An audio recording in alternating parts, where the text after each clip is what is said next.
1 লক্ষ টাকা ক্ষতিপূরণ সহ 10 বছরের সশ্রম কারাদণ্ডে দণ্ডিত করা হলো। আসামি হাসানুল হক ইনু, পিতা মৃত AHM কামরুল হক, মাতা মৃত বেগম হাসনা হেনাকে তার বিরুদ্ধে গঠিত 3 নম্বর চার্জে সাক্ষী রাইসুল হক সহ অন্যান্য ভিকটিমদের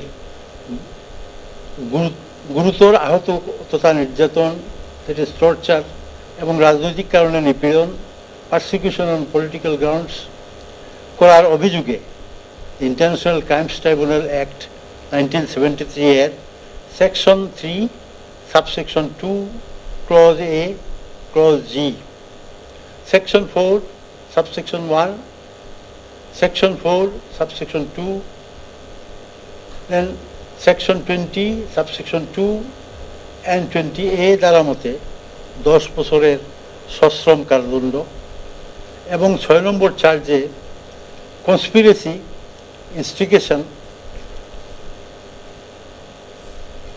এবং কমপ্লিসিটি, এটি দুষ্কর্মে সংযোগ ইন ক্রাইমস এগেনস্ট হিউম্যানিটি এর দায়ে ইন্টারন্যাশনাল ক্রাইমস ট্রাইব্যুনাল অ্যাক্ট 1973 এর section 3 subsection 2 clause A and clause G। A grade ক্লিংকারের কনফিডেন্স সিমেন্ট, বাংলাদেশের হৃদয় জুড়ে।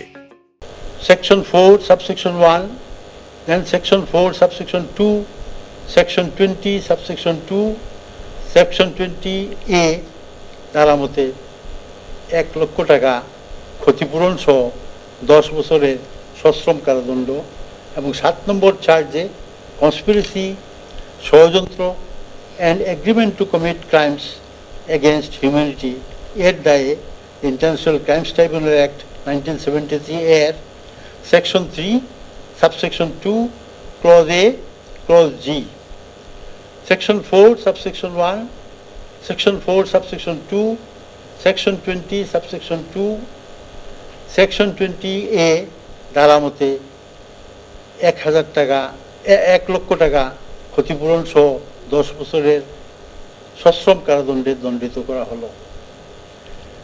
আসামিকে তার বিরুদ্ধে গঠিত 1, 2, 4, 5 নম্বর চার্জ এবং 8 নম্বর চার্জের সকল কাউন্ট হইতে খালাস প্রদান করা হইল।